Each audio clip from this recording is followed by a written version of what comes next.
we are in a very unique position in the industry where there are so many, if you know the amount of goods that are imported in the oil and gas industry every day, and these are things that the IOCs and the OEMs do in other countries. So it's not new to them. Telling them that before you supply this microphone into Nigeria, you must show me where you made just this cover. It's not a new concept for them. They do it elsewhere. But Nigerians have never demanded that as a requirement. So now that we are demanding it, they are willing to come to the table. But we have to be consistent about it. And we are seeing that there are Nigerians now. Remember, the world is now connected globally. Nigerians are aware of what's going on in other parts of the world. And there are many young Nigerians that are willing and able to come in and take this slack. On behalf of the Governing Council of the Nigerian Chamber of Commerce, I present you an appreciation of the meeting president that is to deliver lecture. Thank you very much.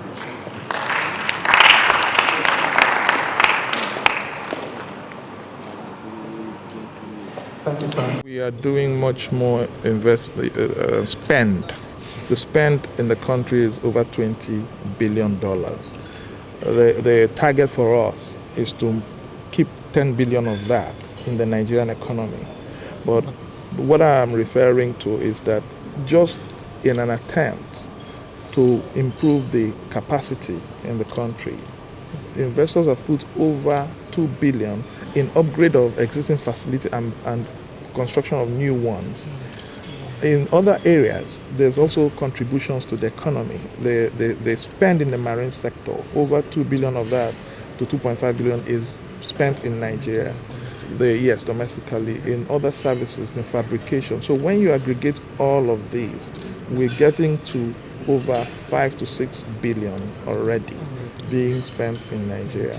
Now, the target has not been met. We're working on a continuous and aggressive basis to create these numbers that we have been given.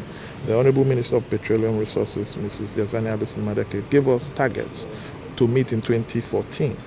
And we are working day and night trying to, because these are really tall numbers. But the industry is mobilized. As you can see, everybody is working. The law is quite clear about what you need to do. So if things are being manufactured in Nigeria, we are making sure that they're being bought. If Nigerians own marine vessels, their marine vessels must be put to work. If you can manufacture or fabricate platforms here, we are insisting that they should be put in Nigerian yards. If you're doing any service, if you're using a lay barge to lay pipes, and the Nigerian has that equipment, it has to be used.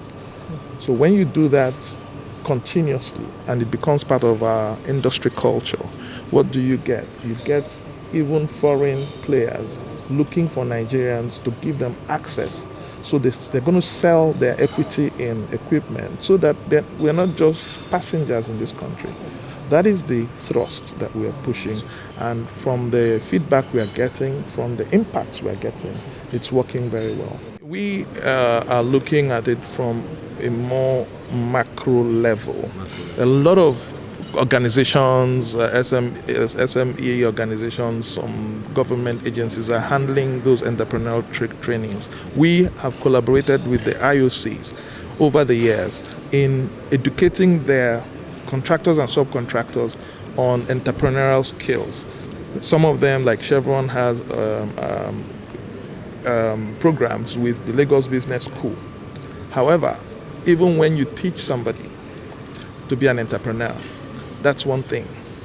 For the person to have the facilities, the infrastructure to start up is a major challenge. So we've observed that, and we are using the fund that the law puts in our hands to go and create these sets of infrastructure so that an entrepreneur who has the spirit, who has the push, but doesn't have the resources to go buy land, build a facility, build a storage capacity, we build that already for them. So they can move into those kind of industrial parks and then begin to use the entrepreneurial skills to create the other factors of production. Now we would have put in place for them 2 critical factors of production, and then they will now use their skills to jump, to leapfrog into the next phase of their value creation. And that is what we are really going to focus on in 2013. We believe that it will now turn some of these guys who have been agitating for opportunity into themselves being employers of labor. Because we are not only going to give them that environment, we are still going to use policy to drive demand for their products by saying to the industry that if these guys can make components of the equipment you are using, go get them to do it. Although we are the oil and gas industry, we believe there is a linkage between the industry and other sectors. So we are very interested in latching on to what other things, especially agencies of government, because we are going to mobilize the industry to start using Nigerian services and goods. It is not only what we create that we want them to. We're just trying to mobilize, to kind of stimulate the entire industry and economy to start using what is made in Nigeria. The oil and gas industry is the engine, so that's where you have to rev it up from. And we are happy that the whole country is listening.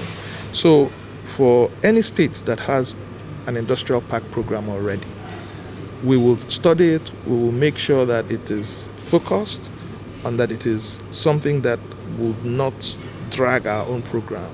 Then we will merge into it.